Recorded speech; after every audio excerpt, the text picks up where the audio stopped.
So welcome back, everybody. Can you hear me? Welcome back to Tushita for the 13th day of the Days of Miracle. And we are so honored and delighted to have Geshe Lhakdor back today for the second teaching on meditation and mindfulness. And I will give the microphone straight to Geshe. Thank you so much, Geshe. Okay. We're so happy to have you. Thank you.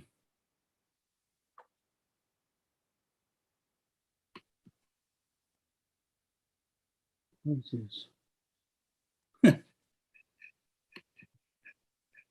I'm playing with it, and all pictures become very small. I don't know. anyway, leave it like that. Okay. So let me read something. Meditation in Sanskrit, it's called Bhavana, which means cultivation. The general term used in Buddhism for any type of meditational practice involving continuous attention by the mind to any suitable object, that is called meditation. The two main kinds of meditation practiced in Buddhism are calm abiding, shamat, and insight meditation, vipassana. So basically, there are two types of meditation: one-pointed meditation and analytical meditation. One-pointed meditation is extremely important to help you focus on any activity that you are doing. For example, just like when you take a picture, you need to focus the camera. Otherwise, you will get a blurred picture. So similarly, to achieve anything, the mind has to focus. That's the purpose. Everyone seems want to know how to meditate these days, right? Am I right? Everyone wants to meditate. From baby boomers to Generation Xers, anxious teens to aging retirees, harried housewives to hurried executives. More and more people are seeking solutions for the stressful, time-urgent, overstimulated lives we lead. Because the media and mainstream medicine have failed to provide satisfying answers. People are turning to increasing numbers to time-honored practices like meditation for proven remedies to cure life's ills. This is a very important statement, important point, because yes, we need to depend on medicine, but as we say, prevention is better than cure. The most important thing is that you should make sure that you remain healthy and don't have to go to a doctor, don't have to take medicine. Fortunately, unfortunately, medicine is a commodity to be sold. Doctors have also become professional businessmen or businesswomen. So you're not very sure what kind of doctor you're having, what kind of medicine you are taking. There's a lot to say about the medicines that we take these days, the side effects and so forth. So therefore, the best and most long-lasting ways to ensure not to get sick through meditation, through compassion, whatever, through changing your lifestyle. 2005 Newsweek, this is a little bit late, but 2005 Newsweek survey, according to 2005 Newsweek survey, 1/3 American adults meditate daily. Whether you are seeking greater focus to get your job done more efficiently,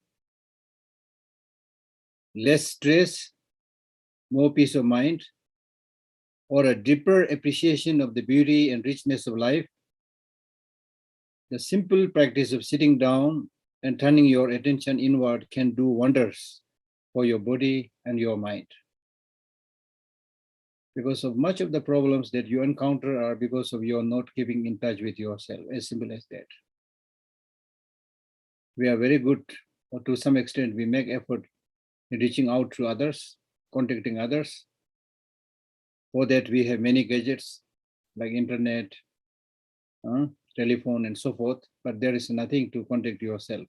There's no modern gadget to contact yourself. It's the only way is to turn inwards, to meditate and explore one's own inner qualities. You can learn the basics of meditation in 5 minutes. For example, watch your breath. Very simple. Even this simple thing, when we start doing it, even this simple thing is very elusive, very difficult to do. So that clearly shows how strongly distracted we are. So try to do it, you watch your breath, that the breath is going out and coming in, things like that. Immediately your mind will go wild and have something other to think about than the breath. So this is called monkey mind. Monkey mind. The mind has this very strange habit of going after things, especially things which you are forbidden to do. Like a naughty child, the mind wants to explore and go there. Right? The things which you should be doing, we are reluctant to. It is an uphill task. This is, if you try to meditate even for 4 or 5 minutes, you will see that. If you do it, but if you do it regularly, before long, you will feel more relaxed and enjoying life more. For example, those of us who are stressed, who are busy, look at the pattern of your breathing. It is short. It is short, quick, And in many cases, your process of breathing also produces certain sound also. And it's not smooth. It's not natural. And breathing is mostly a little bit from the neck and so forth. It's not down from the abdomen and so forth. Right? So you don't get calmness. And if you breathe properly, it will solve many problems. For example, in my case, what I noticed, which you can try also, is sometimes when you quickly eat something, especially Tibetan samba, barley flour, quickly, then you start coughing, right? Or when you hurriedly eat anything, or when you're intense, or then you start coughing when you quickly eat something. So when that happened to me, what I did was I stopped eating or drinking, whatever I'm doing. I stopped that and take a long breath. In and out, long breath. And it just that coughing completely vanishes. Right? So like that, you can get a lot of benefits. Then also the air that you breathe has to go into each and every pores of the lung. It's important.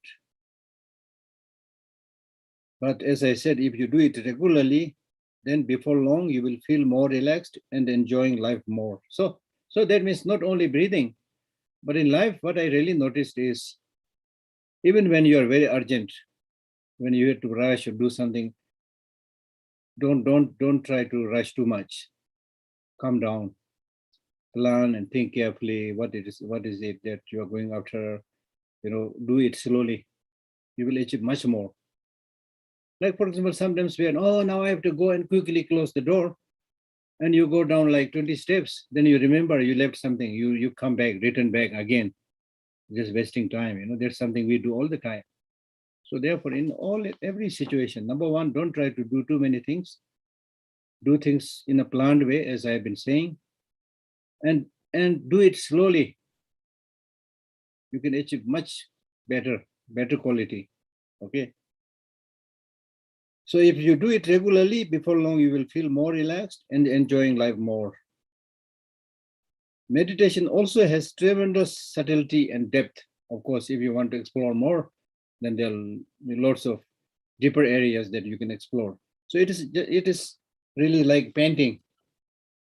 Some rough sketch or painting you can do easily. But if you really want to go into more subtleties, then it takes a lot of time, a lot of effort, a lot of skill. Meditation has an illustrious multicultural history, not only in Buddhism, but in all other cultures and spiritual practices. Regular practice offers dozens of scientifically proven benefit. Now, these days, it is scientifically proven that meditation is of great benefit. Benefit means when you meditate, then you have reduced stress, you can lower your blood pressure and cholesterol levels, you can increase your empathy, greater empathy, and enhanced activity. Or that the real cause of suffering and stress is not what happens to you. Okay, this is important point. That the real cause of suffering and stress is not what happens to you, but how your mind responds. In everyday life, your mind is consistently processing a barrage of sensations. How many sensations are there? In succession, so many different types of feelings, sensations. Visual impressions, how many things you see. Then emotions, thoughts. But when you meditate, you narrow your focus, limit the stimuli bombarding your nervous system. As we say, there is issue in the tissue, as we say. Issue in the tissue means when you get stress and all those things, then it will have its effect on the tissue, your nervous system, because you are bombarded by so many of these external stimuli. You are not established, you are not focused. So when you meditate and narrow down your focus and limit the stimuli bombarding your nervous system, that way you will calm your mind in that process. Think of meditation as a climb up a mountain. From the foot of the mountain or from a distance, you have seen snapshots of summit of the mountain, and from the bottom, you can barely glimpse the summit through the clouds. But the only way to get there is up, one step at a time. You go slowly, slowly. It may take some time, but you will reach there. Right? As we say, there is no push button enlightenment. Even in the modern, technological age of automation, there is no push button enlightenment. In recent decades, however, Western researchers and teachers have distilled meditation from its spiritual origins and now offer it as a remedy for a variety of 21st century ills. Many of the sufferings and problems that we face in this 22nd century or 21st century, now 22nd century. Few techniques developed over the centuries with the meditation means you can meditate by repetition of meaningful words or phrases known as mantras. You meditate on the sound of that mantras that you recite. You can also meditate by being mindful, having mindful awareness of the present moment. Or you can meditate by following or counting your breath. Or you can meditate by paying attention to the flow of sensations in your body. Or you can meditate on cultivation of loving kindness, compassion, forgiveness, and other healing emotions. Or you can concentrate on a geometric shape or a simple visual object. In Buddhism, we talk about meditating on a flower and things like that. Or visualization of a peaceful place or a healing energy or entity. Sometimes people just play a music where you can hear the sounds of water, running water, chirping birds, That also temporarily quite soothing. Reading and reflecting upon inspirational or sacred writings. Gazing at a picture of a holy being or saint, like visualizing His Holiness the Dalai Lama or the Buddha and so forth. Contemplation of nature. Chanting praises to the higher beings. The importance of meditation in Buddhism can be appreciated by recalling that it was while meditating that the Buddha gained enlightenment. So most of the pictures you will see the Buddha in its meditation posture. The image of Buddha seated cross-legged in meditation is one of the most popular themes in Buddhist art and a constant reminder of the close association between meditation and enlightenment. The enlightenment is possible by using your mind, transforming your mind. So therefore, reflecting within, purifying the emotions is the only way.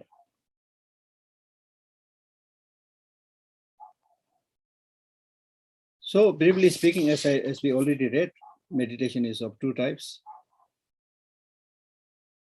One-pointed meditation and analytical meditation. It's in a way quite simple because we are not able to focus on the important things. Our mind gets distracted and we are not able to achieve much in anything that we do, not only spiritual practice. Therefore, we need to learn to focus, concentrate.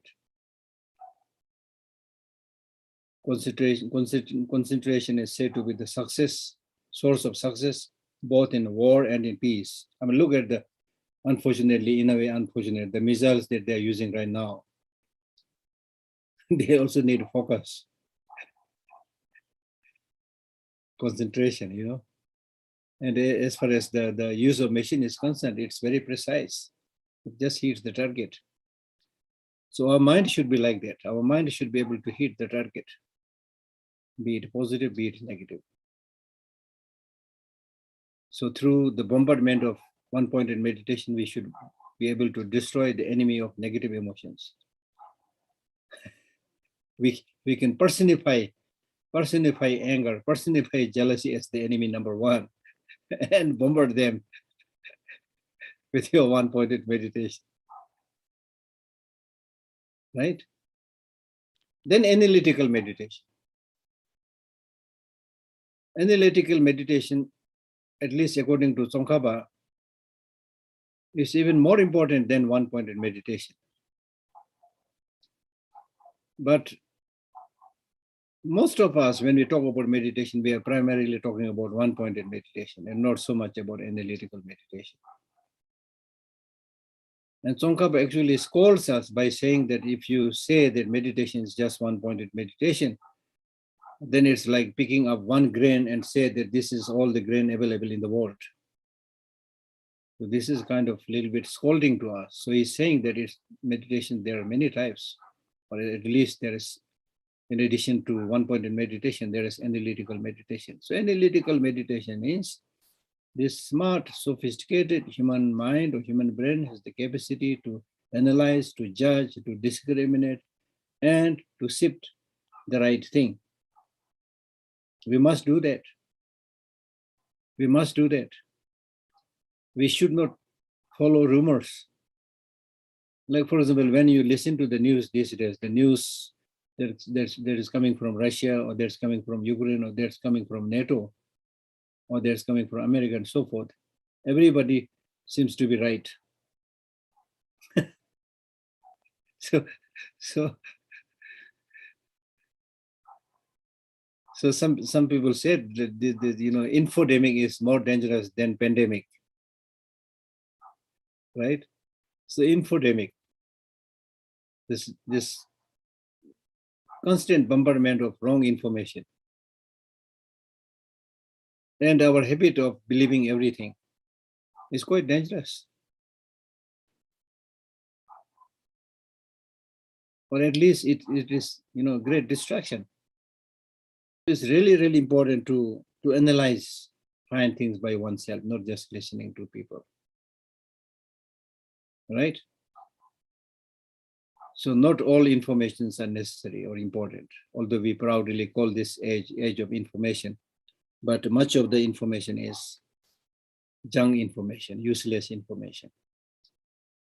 So you need to, out of all these types of information, you need to get the right information. And based on that right information, to get the right knowledge and right understanding. And based on that, then finally, what is even more important is that you then need to have the wisdom.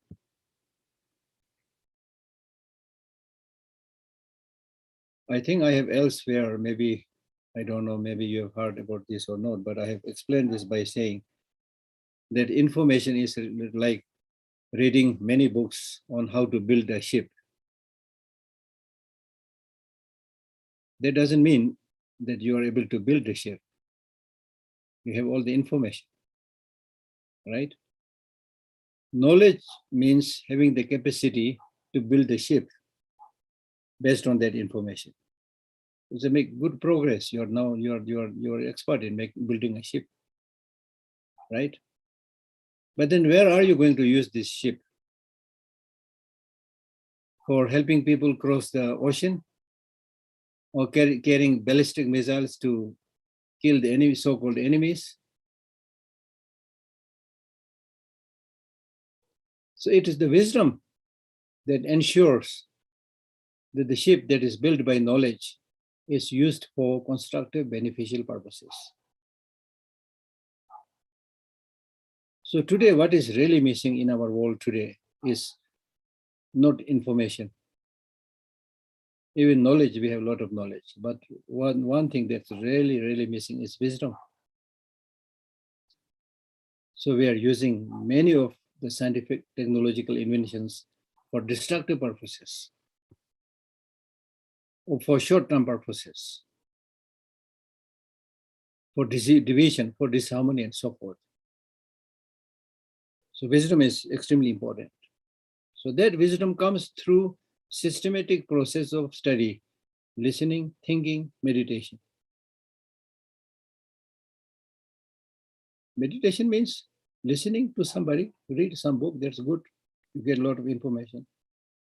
Then thinking is almost like construction, think and you're able to come to the conclusion that this is right. But still, it may not be yours.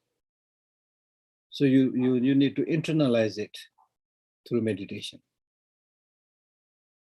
right? So therefore meditation, as I explained earlier, meditation means making your mind habituated with virtues or virtuous qualities, positive emotions. It doesn't matter whether you're sitting or walking, whatever. I mean, you can do sitting meditation, you can do walking meditation. All this comes in the practice of mindfulness of the body. Okay. But at the end of that, thing is that you should be able to use all this to reduce the negative emotions. That's the main goal. If you are unable to reduce your negative emotion or lessen your negative emotion, then you may have a double Geshe degree. Or you may have the name of a highly recognized reincarnation. You may be sitting on an extremely high throne, and people may be showering praise after praise to you, right? Still, when your internal negative emotions are intact, untouched, you're not a practitioner. You're not a practitioner there, right? So therefore, whether you're a good practitioner or not is not judged by the degree or by the name, but what you do, how you really live, how much you're able to lessen your negative emotions. But that's really the focus. To make a long story short, I mean, we can look at what the teaching of the Buddha. Buddha is said to have taught 84,000 classes of teachings. And this 84,000, I have no idea how to count all these 84,000 classes of teaching, but all these 84,000 classes of teaching are taught as a antidote, counterforce against 84,000 of negative emotions. So we may not be able to count all of these 84,000 classes of teachings or 84,000 classes of negative emotions, but it is finally summarized as being contained in the three poisons: ignorance, attachment, and hatred. Attachment really, makes you get obsessed with things, get stuck with things, get stuck with people, get stuck with house, get stuck with name, get stuck with fame. Attachment is basically a huge obsession which will make you stuck in the samsara.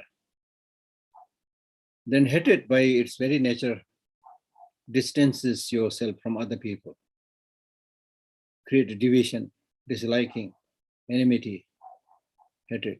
And this too, excessive obsession and attachment and disliking and repelling others, is based on ignorance. The primary negative emotion, ignorance, the fundamental confusion of the way things are.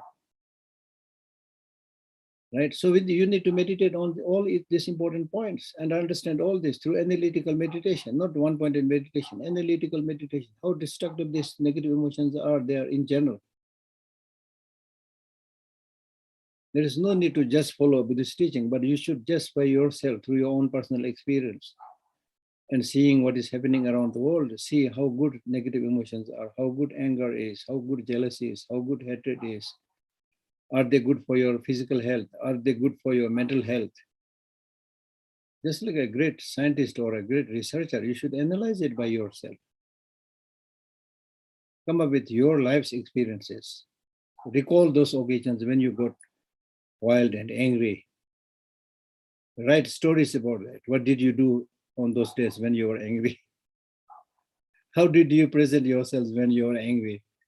You may be ordinarily a very nice looking, handsome man or nice looking, beautiful women. But when you get angry, you become ugly.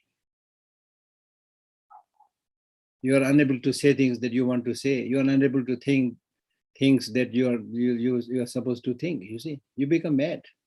You become crazy. So like that, you should explore and see. And through that, you should be able to develop a conviction. Yes, these negative emotions are really the enemy number one. They are really destructive. I will really be happy without these negative emotions. I can smile more and laugh more without these negative emotions. I can have more friends. I can have more holidays. I can have more picnics where I can really enjoy in the true sense of the term. I mean, if you're angry, even if you're on a beautiful picnic spot, how can you enjoy that place if you're angry? If you have hatred, if you have jealousy, wherever you go, you can change the place. But wherever you go, when you go with all these emotional baggages, you can never be happy. Right? Right?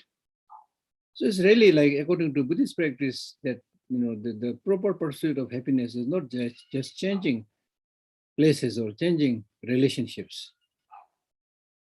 It's changing your attitude.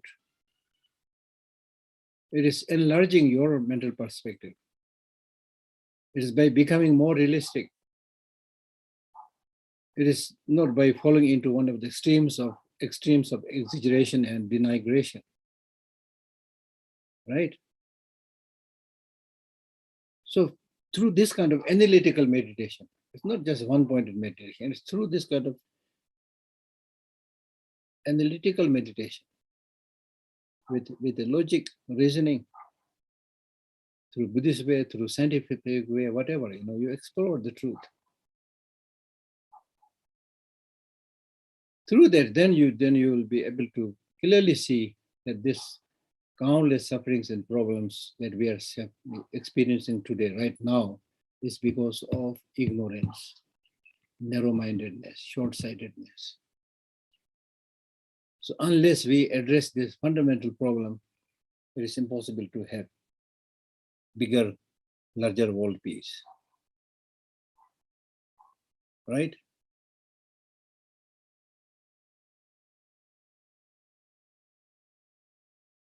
We all say that I want peace, I want happiness, I want long-lasting peace, long-lasting happiness. If you truly want that, the only way is to reflect within, understand yourself, understand your emotions, especially the negative emotions, and lessen the negative emotions in general. So when you meditate also, depending upon your predisposition, past lives habit, predominance of particular emotions, you can do different meditations. If you are somebody who has a lot of discursive thoughts, a lot of distractions, then meditate on your breath, watch your breath. This will lessen your wildness of the mind. If you're somebody who has excessive attachment, the obsession with things, then meditate on the ugliness of that object. And this is exactly what is taught in the practice of the mindfulness meditation also. When you do this mindfulness of the body meditation, then you really see the reality of your body from the head of, top of your head down to the sole of your feet. What great stuff is there. The things coming from your eye, the things coming from your nose, the things coming from your mouth, things coming from your earwax, right? So if you look at the nature of the body itself, there is nothing, completely pure or appreciable in one sense. And then if you go inside the internal, systems, the organs, they're all probably filthy, not so clean, fragile also, right? So with that understanding, you will be able to reduce your attachment to your body and to the body of others. It is because of blind confusion that we develop this obsession to oneself and to others, right? So when you reflect in this way, then you don't see much reason to develop attachment, but you will see reason to develop love or loving kindness. I mean, this is so interesting. When you see the reality, it will, as I mentioned this earlier also, some of you might have attended some of my talks.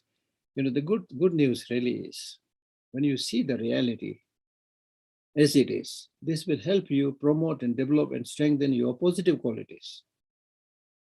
And will help you lessen your negative emotions, as I already mentioned. For example, when you see this fragility, the transient, the suffering nature of your life, other people's life, this will help you develop loving kindness, because they are suffering. They are fragile. So it's reasonable to take care of them, to love them. Right? Right? And contrarily, there's no reason to develop obsession and attachment. Why should you develop so much obsession and attachment to such fragile thing, such suffering nature, such ugly stuff, such filthy stuff, or whatever you want to call it, So this is really great.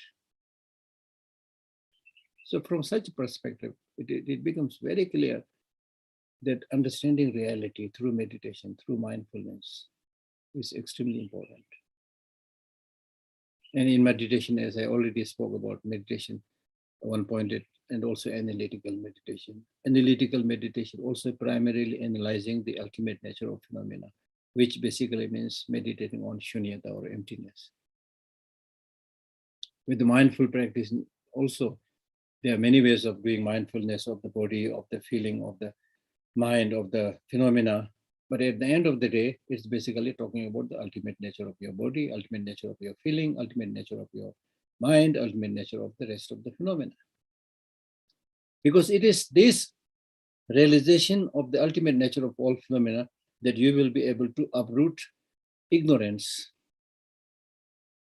which is misconception of reality, which is seeing things as having inherent independent existence, although there is no such inherent existence, right? So, for example, Nagarjuna in his letter to the friend, there is a beautiful verse where he says, human beings are not at all well. And in other words, human beings are not well in the true sense of the term. Not well in the true sense of the term. Because not well in the true sense of the term, because of, therefore you should see human beings as impermanent, impure,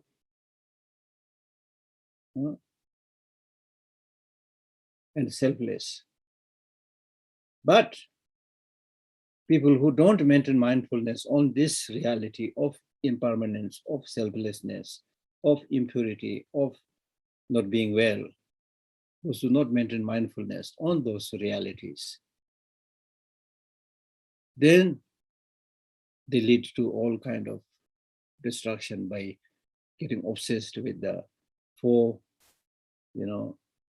opposite qualities of not being well, impermanence, selfless, impure, and so forth. Meaning that you will contrarily see it, meaning that you will see that you are fine.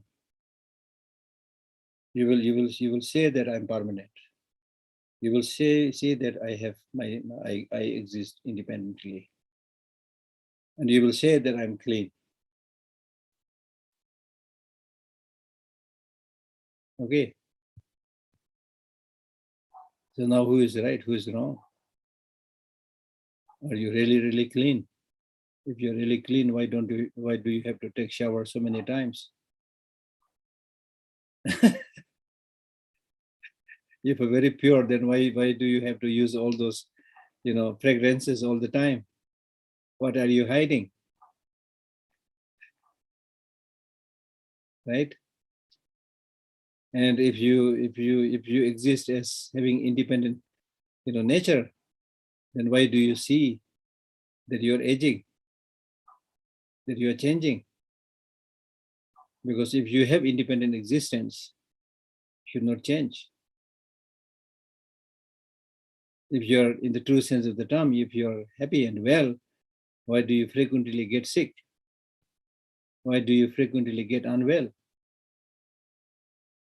So we have this tendency to focus on what is not true.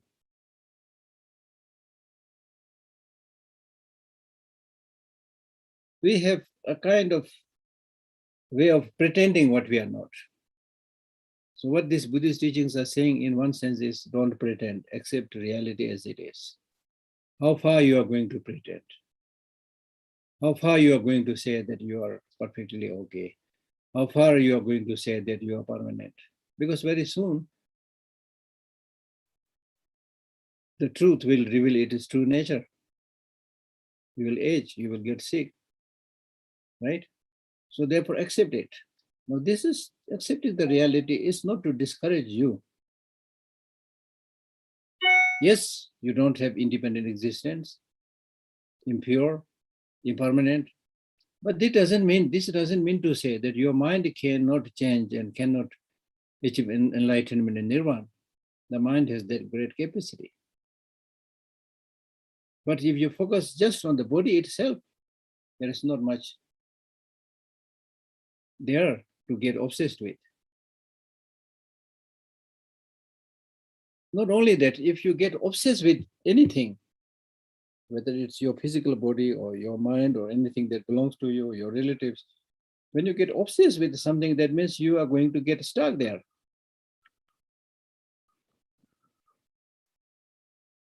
If you get stuck somewhere, then how are you going to get free? Get freedom in the name of liberation. How are you going to get liberated?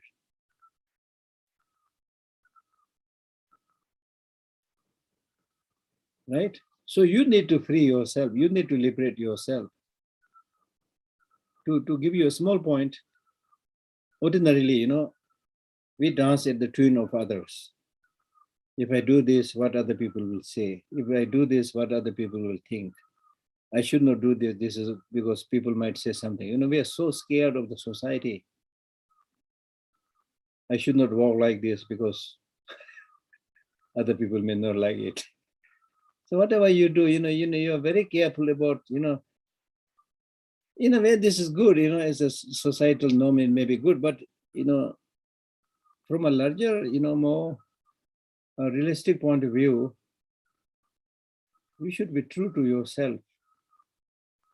You should make your right choices. As I said yesterday, that when it comes to what is right and what is wrong, it is not the question of majority. So honestly speaking, from a deeper perspective, majority of people are, unfortunately, I should not use this word, but of course this is a different level. Majority of people are a little bit insane. Like look at the killings, the wars that is being fought. This is out of insanity.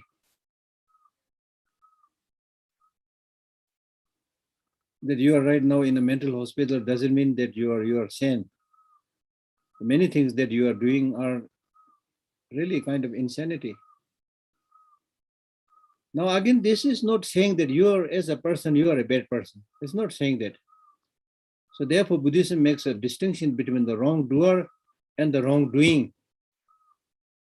The wrongdoing must be opposed. The wrongdoer must be supported. The wrongdoer must be supported means that the wrongdoer should always be given the opportunity to become better. Show compassion to the wrongdoer. Highlight the wrongdoing. Make a distinction and say that you are basically a good person, but you slipped, you made this mistake, so please correct it. What a great teaching. So that nobody is ignored, nobody is ostracized, nobody is neglected. Everybody gets the opportunity to improve, to become better.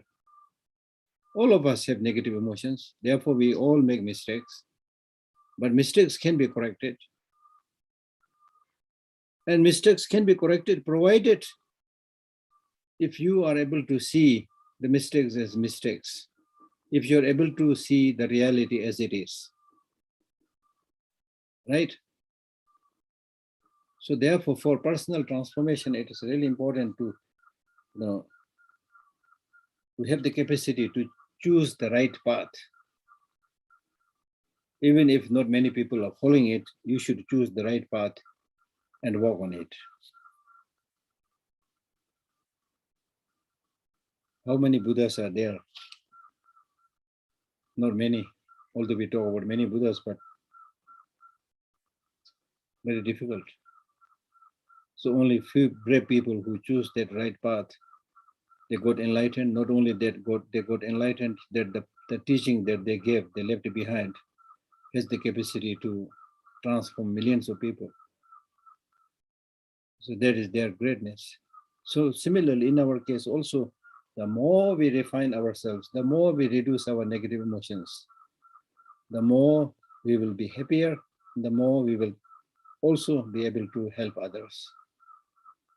Because majority of people, whether they are grown up, educated, not educated, even professors, scientists, whoever, I met many of them. They're like you and me. They may have some better, modern qualifications and some great certificates.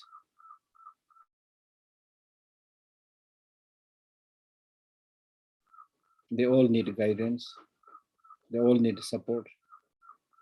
Right? So at the end of the day, unless you have the true knowledge, unless you have the true education. So true education means education of morality, education of concentration, education of the analytical meditation that we are talking about, not the formal education that we get in schools. The real education should be something that produces happiness, that helps people to flourish and prosper. The ordinary education that we get in the schools and universities give you a certificate which will help you get a job and earn some livelihood, but that does not necessarily make that person a happier person. I'm not just saying it. Now it is scientifically tested, between those people who only, made an attempt to climb the ladder of success and aspire to get more money, more post, more, recognition, and then completely neglected their family, personal happiness and so forth. Then on the other hand, there are people who, while they, got the job, but they also maintain their good relationship with their families and friends, took care of their health. Then at the end of the day, like 15, 20 years later, it is found that people who really maintain good relationship not only ran after money, they did much, much, much better than those people who focus just on money and power and title and things like that. Right? So happiness is a choice. Happiness is not pleasure. Today, people all over the world are running for pleasure, not for happiness, not for peace. Even if they are talking about happiness, they are talking about ephemeral happiness, short-term happiness. Right? So therefore, it is extremely, extremely important to cultivate that happiness from within oneself, so that whatever the situation is, whatever ups and downs that you are experiencing in your life, you will be able to maintain that happiness to a large, yes.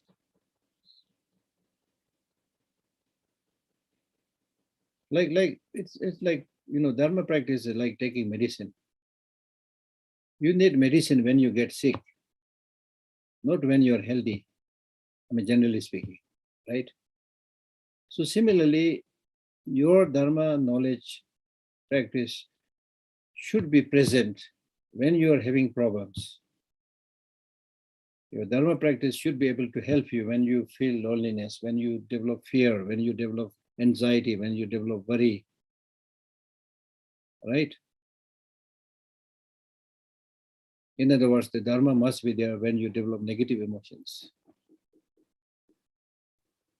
Negative emotions are those emotions which, when arises in your mind, leaves you completely disturbed, destroys your stability. Like, for example, when you develop attachment to certain people or to certain object, unlike hatred and anger, it will not be so aggressive, but still it destroys your stability. Because of your attachment to particular object, you will feel you're almost pulled towards that object. You lose your stability. You lose your freedom.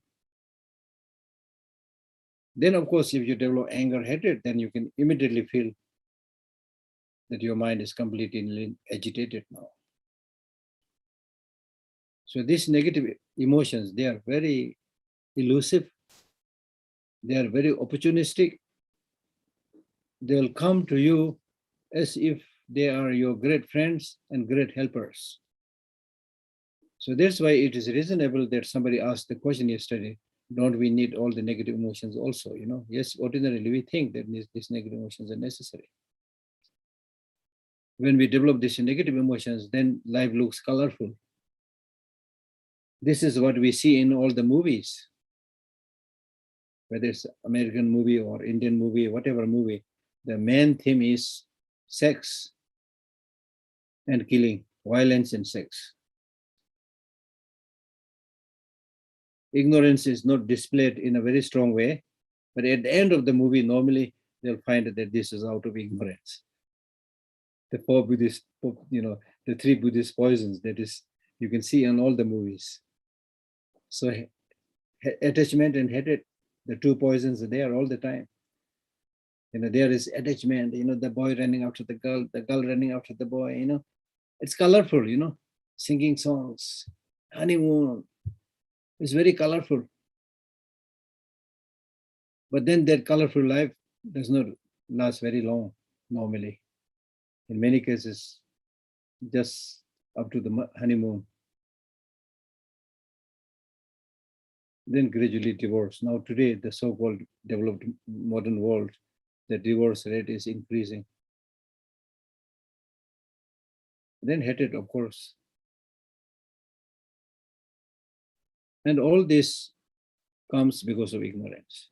So as I was saying, in all these movies, when you have violence, when you have sex, life looks colorful. So that's how we are living. What is shown in the movie is a good portrayal of our actual life, right?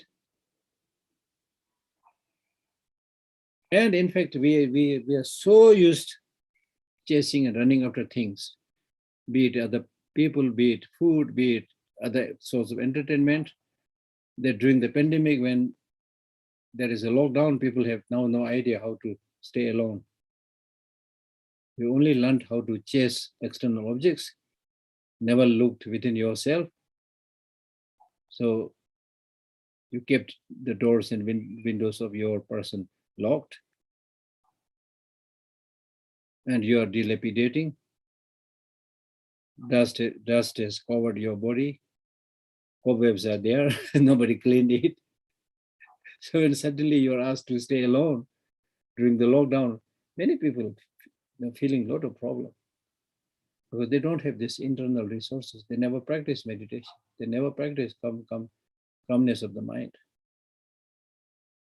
So this one good thing that happened, as we say, misfortune is your true spiritual teacher. So this pandemic also taught us many things.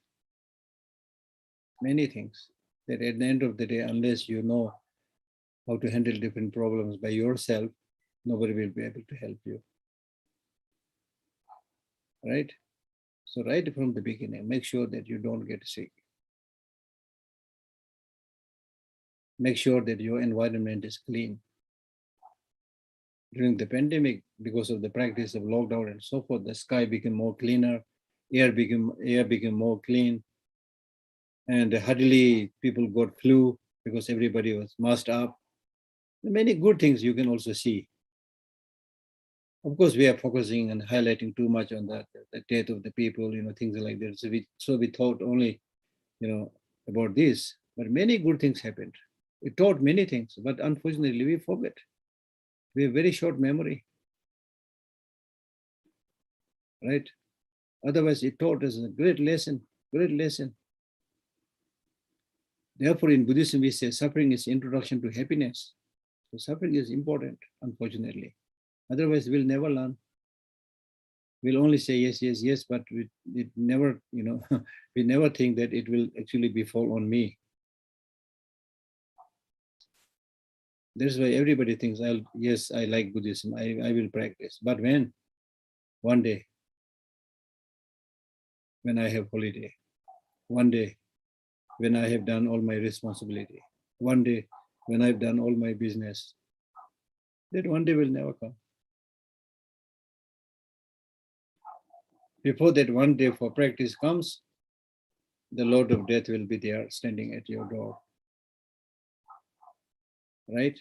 So therefore it is important to be happy, to be cheerful, and start practicing, at least 5-10 minutes every day. Just as for the body, we have to eat 3-4 times in the day. For the mind, we are not giving anything, even one dose of spiritual practice. So that's why all these problems that we see around the world, as I said, that this is a clear indication of starvation of human mind. So spiritual practice means to strengthen your mind, to improve your integrity, to instill human values. The more and more we chase the external, shiny gadgets. I mean, sometimes it's really alarming, maybe because I'm not well informed. Like this, they're talking about this, what? Metaverse, what was the metaverse or something, or these virtual things, which is actually creating more and more hallucination. We already have through the use of technology, so many hallucinations are being created now. The genuine contact between two persons are no. We're losing it. We only have this virtual friendship. Now with this metaverse or something, you can actually buy plot, and it's all imagination. You become billionaire, you become crorepati, you buy all these things. You can have your relatives and friends dining at the same time.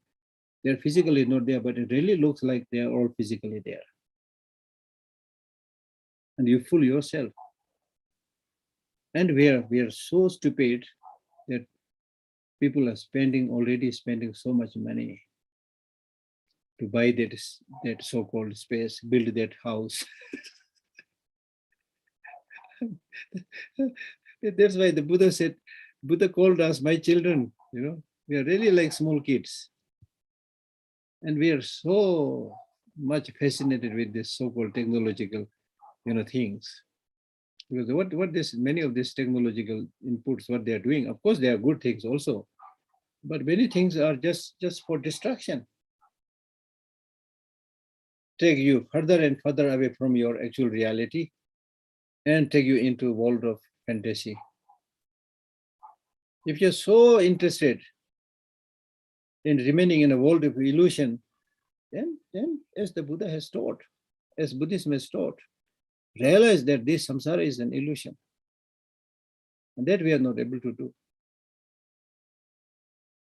Bridge the gap between appearance and reality. Appearances are mostly illusion. They're facsimile. So in addition to that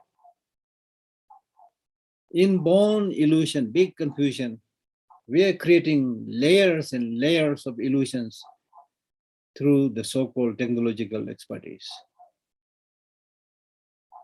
As I said, forgive me if I'm wrong, but because I'm not a technological expert. But I really, really think that the more and more we go after this technological, achievements, the more and more we are going further away from our true humanity, human life. And the more and more we'll suffer from loneliness, depression, and so forth. It's really like going into the bed and putting your, head on the pillow and then, get a dream of becoming a billionaire and millionaire. And next morning you wake up, nothing. So we are creating that kind of fantasy, right? So there is no need to create more illusion. We have already so much illusion. What the Buddha is teaching us, get rid of this illusion, understand the reality through analytical meditation and so forth. Okay?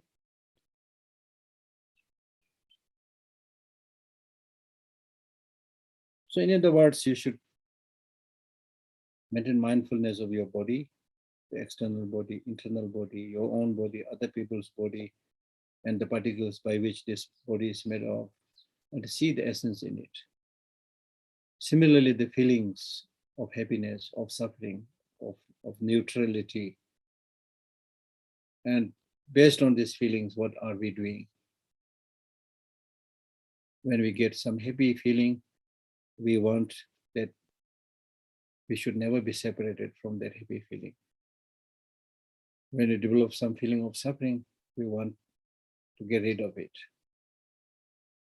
If there's a neutral feeling, we don't care about it, right? And this all because of your mind which is unstable, fluctuating. So therefore, maintain this mindfulness of the reality of your body, what this body is composed of. Somebody did a very good experiment with human body. And he found that most of the parts by which this body is made of can be actually bought from the market. It's not that expensive. If you buy each and every of the chemicals and materials that, by which this body is made of, it's not that expensive. But just by assembling all those parts, it's not easy to create a human being. right? So what makes us a real human being is the presence of human mind, which is the capacity to judge between what is right and what is wrong. So analyze the power of that mind. Ensure that this powerful mind is used in the constructive way, not in the destructive way. And then likewise analyze the nature of all other phenomena. None of this, body, feeling, mind, rest of the phenomena, has an inch of independent inherent existence. They are all designations. They are all designations. My name is Lhakdor, Geshe Lhakdor. People call me Geshe Lhakdor. Right? When did I become Geshe Lhakdor? Day when people give me this name. Why I can't be John or Marx or something else?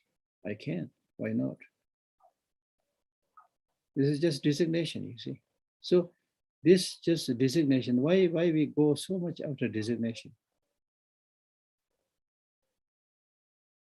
Why are you so much worried about designation? If somebody calls you a dog, you'll become mad. How dare you call me a dog when I'm not a dog? How can you prove that you are not a dog?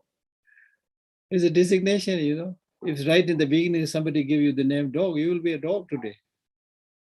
The dog will be a human being if somebody give the name, you know, human being. It's almost like that, you see. So the main point is everything is relative, designated, dependent on its causes and conditions. And if you try to explore essence, there is not much essence there. But still, this does not mean to say things do not exist. Things have a nominal existence, and that nominal existence can function, can become better, can achieve nirvana, right? Can become Buddha. So that is good news. And in fact, not having independent existence is good news. If you have independent existence, then that is it. There's nothing you can do. If you're good, good. If you're bad, bad. Nothing you can do. But because things have no independent existence, rather they have interdependent existence, therefore by depending on causes and conditions, by cultivating the necessary causes and conditions, you can become better, you can change. So this concept of change, this concept of interdependence, you know, makes you flexible, makes you adaptable, right? So that's good news. If you are unhappy today, you can become happy, you can change. If you have no friend today, you can get friend tomorrow. You can change. Right? Okay, so I think we stop here.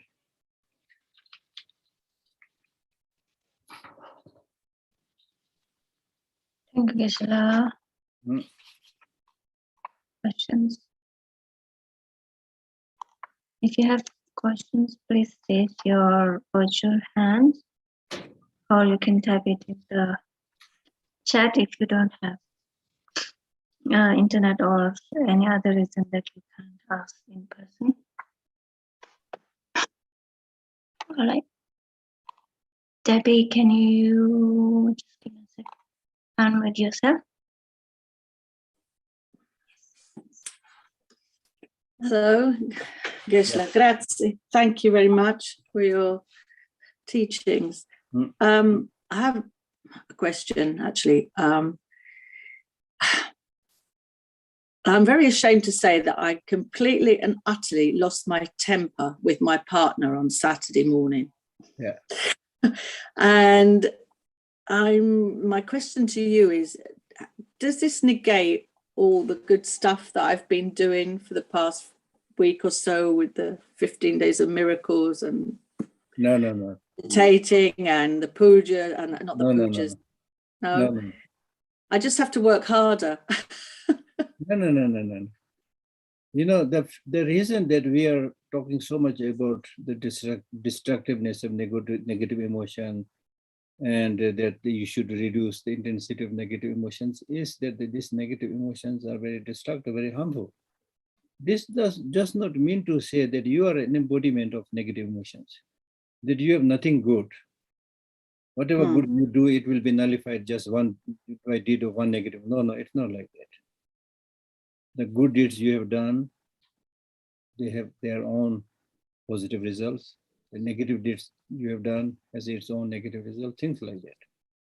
But the important lesson that you can learn is when you lose your temper with your husband, then after that, when you cooled down, that's the thing. That's the learning experience. So what kind of benefit you got by, getting angry and shouting or whatever, So that's the thing you need to learn, you see. Thank you. And if I may, I have another quick question. My one of our cats was run over and killed 2 weeks ago, and I'm very, very sad. And I've been doing the meditation for the 49 days. But this is going to sound very strange. My cat is eluding me. He won't stay still.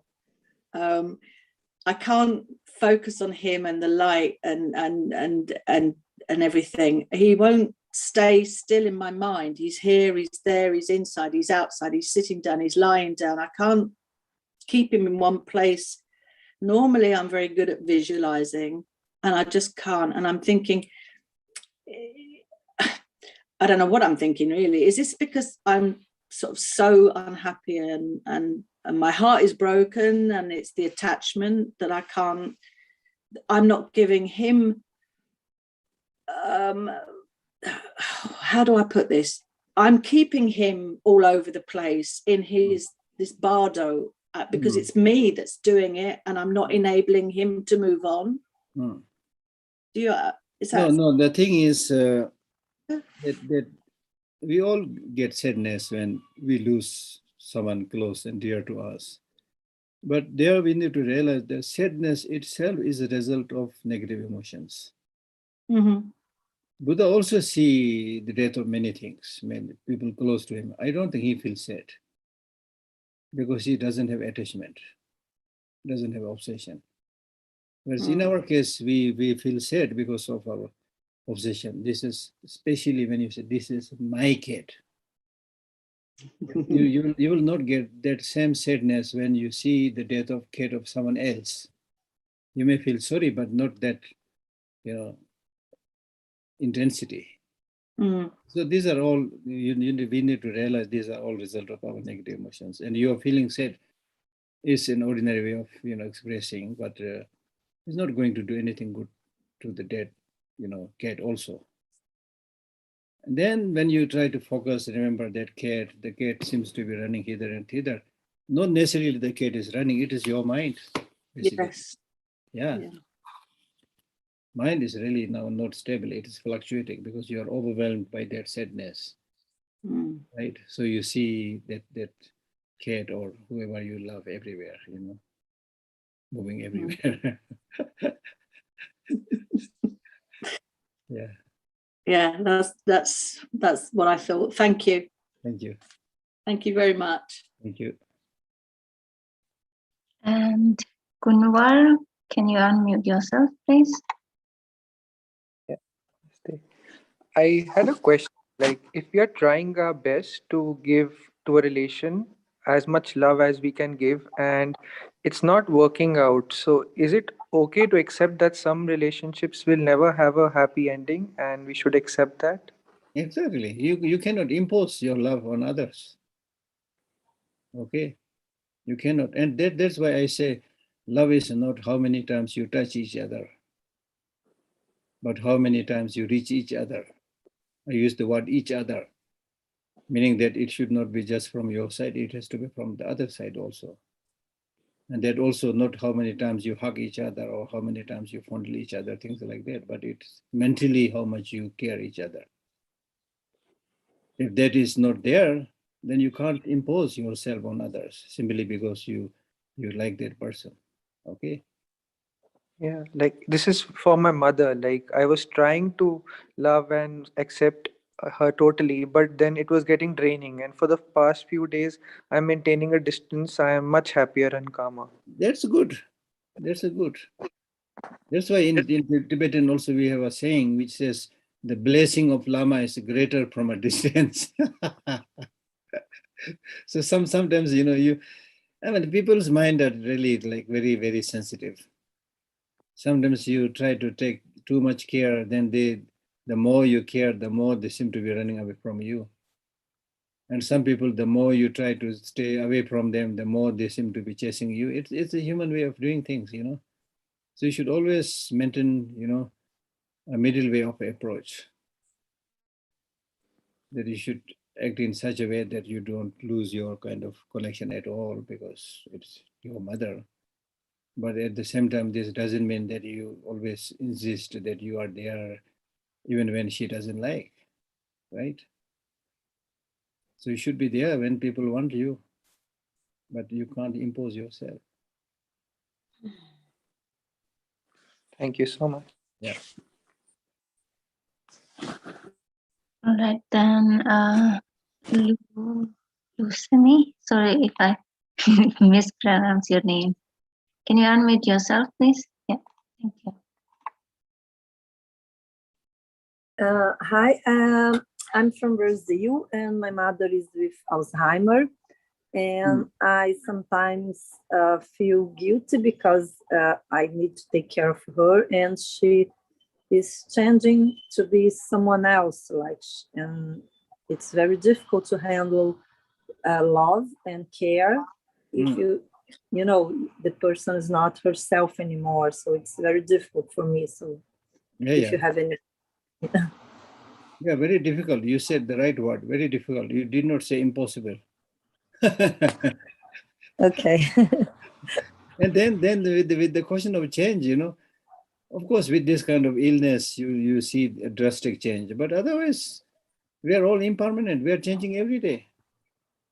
We are always different, So because of that change doesn't mean that you should, lessen your love or affection or support to that person. And especially when your mother needs you more, despite or in spite of whether she recognizes your help or not, you should try your best to help her. Okay. Okay, then Jackie. Thank you, Geshe. I was wondering, when I get nervous about having to do something, I repeat the scenario many times in my head. Do you know how to stop that? Is that normal? I get more anxious and I just repeat the scenario in my head when I'm planning to do something. There's a human tendency, different people have different tendencies. Like some people. How do I stop that though? Don't try to stop it. No need to stop it. No need to stop it. No need to make special effort to think over it again and again. You plan and think it. Once this is done, then you don't try to focus on it. You focus doing other things. And once you are done with what you thought, then it will disappear. And also one other thing. Why does our mind want to be a naughty child? Because there's times when I know I shouldn't think about something, but the moment I know I shouldn't think about it, then I do think about it because of that kind of naughty child thing. Because of habituation. Yeah. Okay. Thank you. Yeah, you do in whatever, you do those things more in what area you are more habituated. We don't know anything better than that.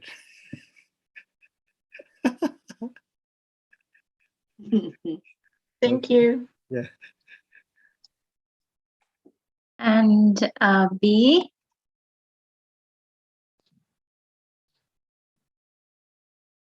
Hello. Hi. Thank you, Geshe, for your teaching. Yeah. I have two questions. The first question is that in meditation, when an emotion comes up and then we watch the emotions, and then after a while, the emotion will go away. Why is that the case? Oh, this is because when you watch emotion, and especially when you analyze emotion, the emotions also, like any other phenomena, do not have, inherent independent existence, right? So there is nothing called a concrete physical emotion. It's just a feeling, So therefore, when you watch it, it will not remain there as a physical object, right? So that's why we call it emotional, instability. It disappears. They're not physical. That's natural. Well, but why is that different from, like, sometimes when we are angry and we are just angry and we can stay angry for days, but yet in meditation, if we just look at the anger and then it goes away. Yeah, because ordinarily you are revealing your actual nature, meaning that you're more habituated with anger. It comes and stays for a long time. That is your, the actual nature. Okay, that is how you live your life. Anger comes, jealousy comes, hatred comes, stay there for a long time. You fight with people, whatever, it stays there for some time, and you're letting these emotions come as they are in ordinary life.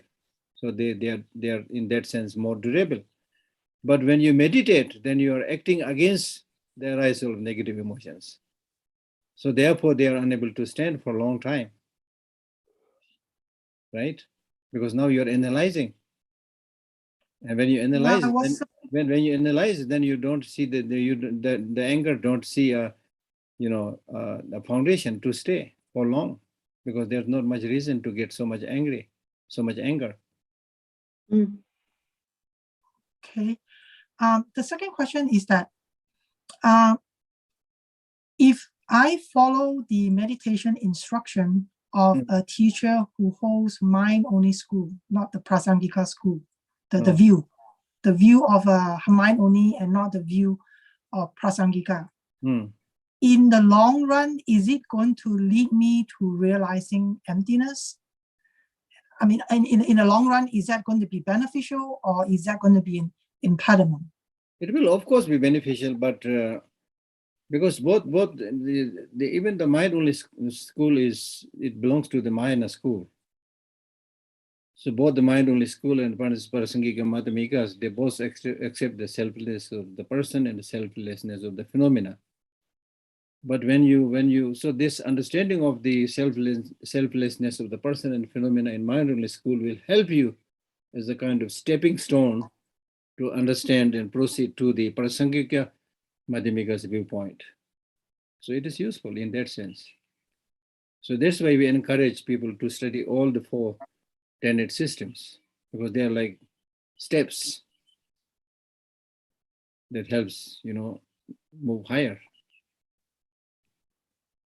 Okay. Thank you. Thank you, Geshe. Thank you. Thank you, Geshe. And then next we have Bhanu. Bhanuji, can you unmute? Hello, Geshe. Thank you for the teaching. My question is,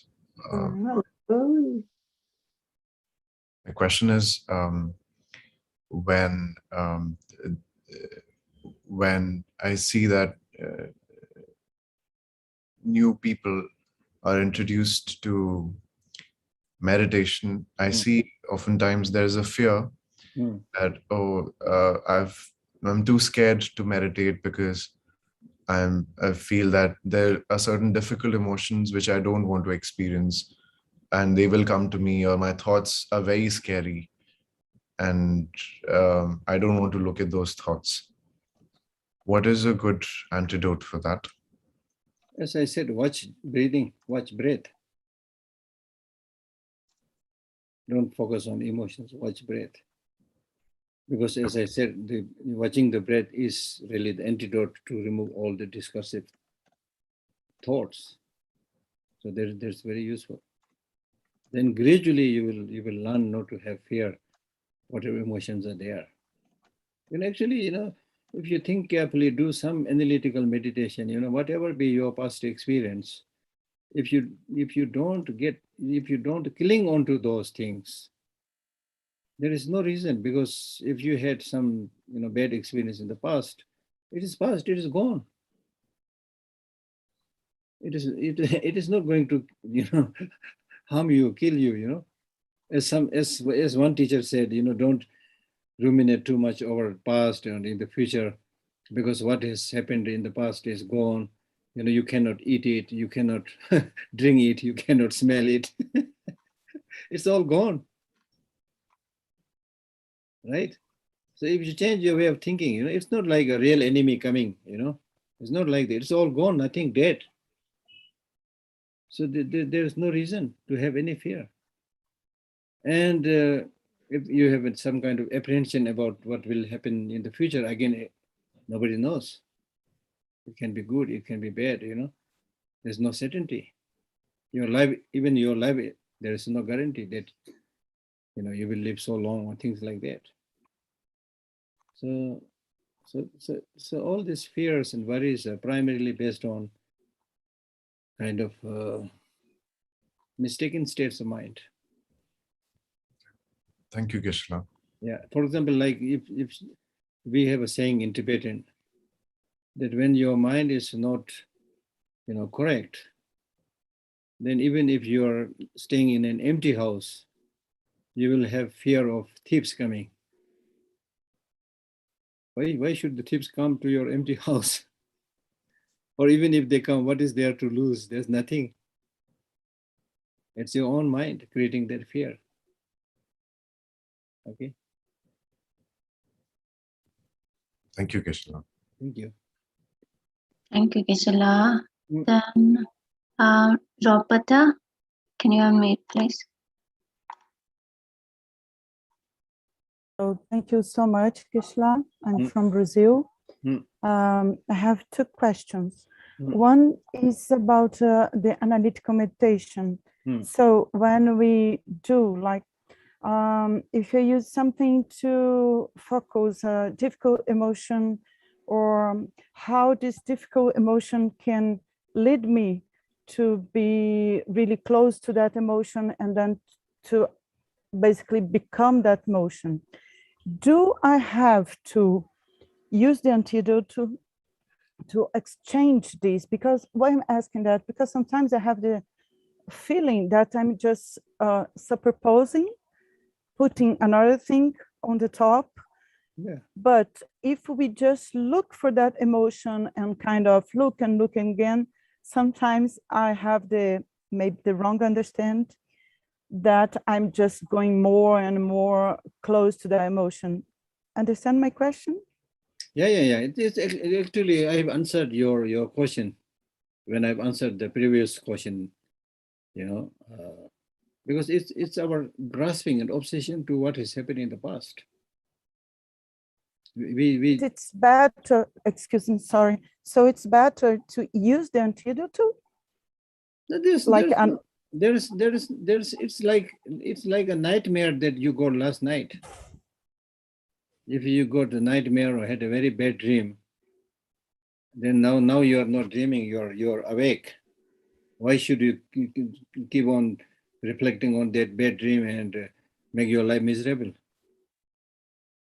So similarly, not only that experience, your past life, past 30 years, for example, 30 years of experience is almost like a dream that similar to the dream that you had last night. So there's not much point to get sad, because of what has happened in the past. It will only create problem on you. So instead, you take that as a learning experience. It was a good thing that it happened because I learned this, that. From past, we can learn something. Otherwise, there's not much point. Okay. Okay, and thank you. And the second question, also people asked about the relationship with the mothers. I'm in the same situation with my mom with dementia. And the point is, she definitely seen in her mind me as an enemy. So we are two sisters and we are very together. We have a lot of union. We are taking care of her, but my sister is the good one and I am the bad one in her mind, in my mom's mind. But that's her problem, not your problem. But I am the one that is present. My sister lives in another country. So what I decide to do is not to be close to her anymore. Good, good. And this is very difficult because sometimes I see that I'm not doing my role. Yeah. But if I call her and say, hello, how are you? So it became a nightmare for her. Achha. So no, then you can tell her, you tell her the situation that all I want is to help you.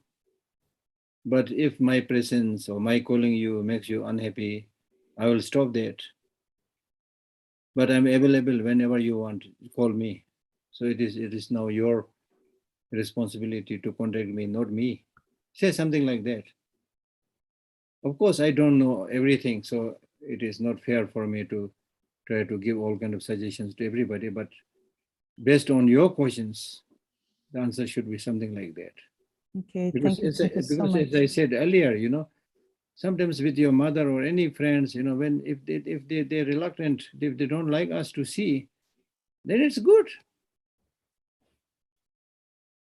From your side, if you really did something wrong, then of course there is a reason that you feel sorry because you committed the mistake. But from your side, if you have what you have been trying to do is to contact her, to help her, things like that. But from the other side, if that person doesn't like you to call or to help, then nothing can be done. I don't think, even I don't think I did, but her mind, it keeps creating like things that I don't even know because she's not able to express herself anymore in a, again, the question is if she is not able to judge things clearly because of certain illness of the mind, then you should feel, more compassion to her. Okay. But be apart. Otherwise, you know what, Geshe, sorry, but I'm afraid that she's going to die thinking things about me that it's not true. So it's kind of, I became an enemy for her and her mind's like that. But there are things you can change. There are things you can't change. You can't change what other people think about you, So that's not your problem. Thank you. Okay. Thank you, Geshe. We have only 2 minutes left, but quite a few questions are there. Yeah. Can we take 1 or 2 more questions? Yeah, sure. Sandeep, please, can you unmute? Yeah, hi. Thanks. Thank you so much for the teaching. I've been following for the last 5 months, and I can see a lot of improvement since I started meditating, and I'm using different techniques to meditate. If it's not too much to ask, could you please help me with the walking meditation? Because I go out for walk, I start being present, and at the moment I start noticing things around me. I can see my thoughts, like say, for example, I get angry. Earlier, I used to get angry because with my nephew, and because he's a kid, he won't listen. Now I don't do that much. I'm much calmer. I can see my thoughts because I had attachment. Obviously, it's my nephew, only nephew, so I expect the kid to behave in a way sometime, but the kid does not behave. So because of that attachment, I get angry. He doesn't listen. So now I don't do that much. So I like, this is just an example, but I have improved in my entire life in a way I wasn't expecting. That's the reason I wanted to add a couple more types of meditation. Like one of them is walking meditation. If something you could help me with. Yeah, as I said, when you do this mindfulness meditation on the body, then you observe what your body is doing, whether it's eating, whether you're stretching your hand, stretching your leg, or walking, or breathing, whatever. All this comes in the mindfulness meditation of the body.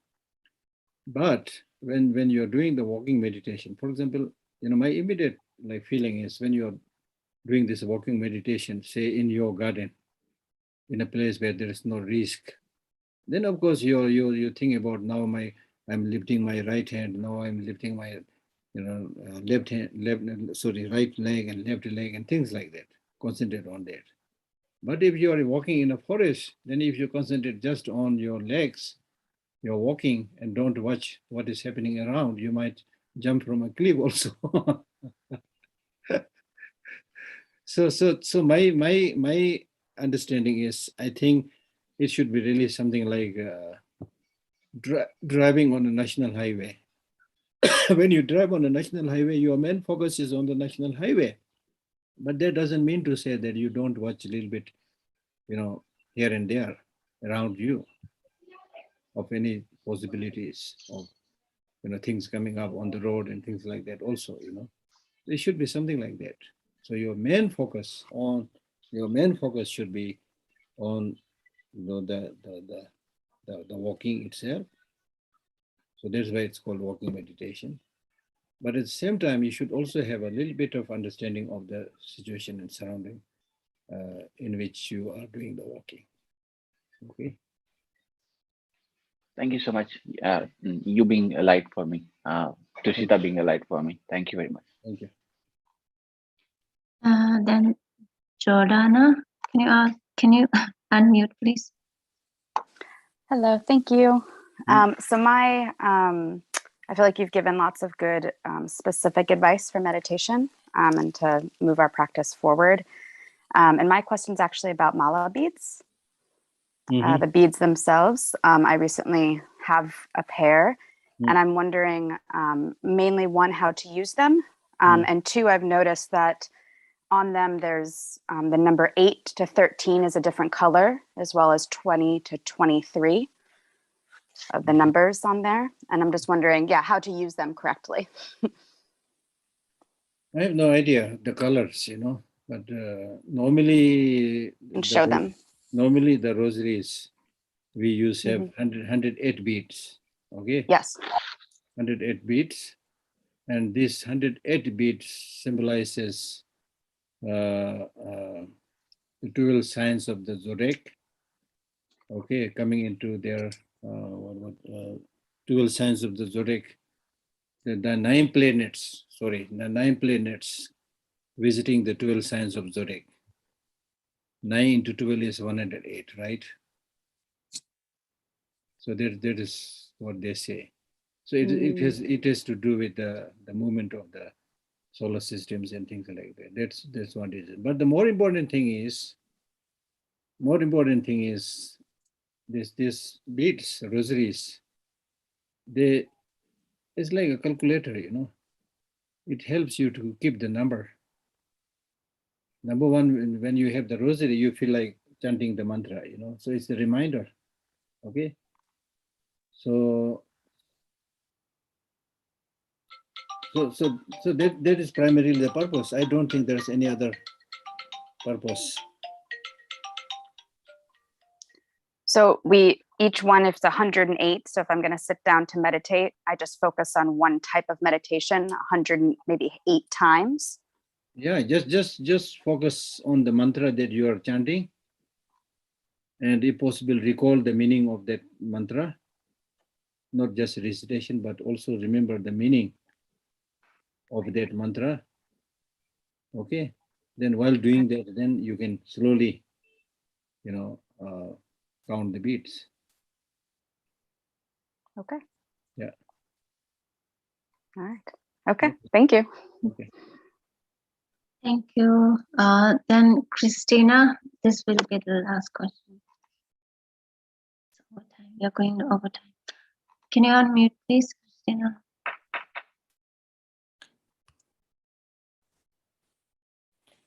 Hello, Geshe. Yeah. I just wanted to ask you, what can be done to have an immediate efficiency in strange environments characterized by strong negativity? I mean, not only to protect ourselves, but also to protect those that manifest error visions. Yeah, if there is a storm, the storm comes from outside. right? When the storm comes from outside, you should make sure that your house is strong enough. So something like that. When the external environment is turbulent and disturbing, your calmness, maintaining your calmness is even more important. Okay. Yes. So and then also at the same time be realistic. Your wish to help yourself and help others is of course amazing. It's wonderful, but still be skillful how you're going to help, or what you're going to do is really going to be helpful to others or not. So those things you should analyze properly. It's not enough that you have a good motivation. Okay. For example, in the practice of giving, we say giving is generally good, but at the same time, we should know what to give, when to give, how to give, to whom to give. By saying giving is good, if you give poison or swords, guns, it's not good. So like that. So understand the situation properly. And then there are things you can do, there are things you cannot do. Accept that reality and maintain calmness with understanding that problems and difficulties are bound to come and you cannot just stop it like that. And you're getting anxiety or concerned is not going to help. Okay. Because they are used to hide things, and if I try to put them in clear, their reaction is very negative. So that's what I'm saying. That's what and I'm aggressive saying. and aggressive. That's what I'm saying. So leave it.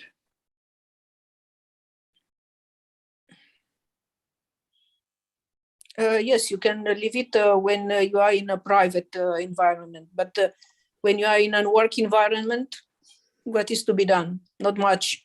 Yeah, in a working environment, if it is not useful to be very aggressive and violent, but still you can maintain certain toughness without saying much, but following your own line of thinking and doing. And yes, I'm doing like this. Yeah, but, that is good. That's good, because if you verbally say many things, then it will make the matter worse. Yes, the problem is that they put you aside. This is the problem. Yeah, so if the problem is too large, too big, where you think that you can't continue in the surrounding, then you should try to change the surrounding. Go somewhere else. Yes. It's not easy, I know, but there's the problem. It's not easy, yeah, especially in nowadays. It is very difficult. Sometimes, if you change your behavior a little bit, try to smile and don't see that other person as bad or aggressive, which may also be true, which may also be your way of seeing things. So whatever be the situation, if you really try to be calm and try to be nice, they might change also. It is also possible. It's the interest that guides them. That's the problem. You can smile as much as you want, but if the interest is different, yeah. There is not so much to be done there. Yeah, true. Okay, thank you very much. Thank you. Thank you, Geshe, so much. And we hope to welcome you to Chita in person very, very soon. No, tomorrow I will come. Please come, Geshe. Come for tea or come for lunch. You're most welcome. And thank you everyone for joining us. And tomorrow we have Geshe Sopala. Thank you, Geshe. Thank you. Thank you. Bye, Geshe. Thank you so much. Thank you. Tomorrow we have Geshe Tenzin Sopala. So please join us at 4 p.m. Indian Standard Time. And last Friday we sent you an email with the link to the Geshe-la's Unmistaken Child with the Passport. So please, if you haven't watched, please do watch that. So the session with Geshe-la will be based on the movie question and answer session. Yeah, so please enjoy the movie if you haven't yet. Otherwise, we see you tomorrow with the question and answer session with Geshe Sopala. thank you everyone so much for joining us. And many of you have been giving donations for teachers and for Tushita. So thank you all so much. Thank you. And have a good day, good evening, good morning, depending on your time zones. Thank you, everyone. Bye-bye. Be well and be safe.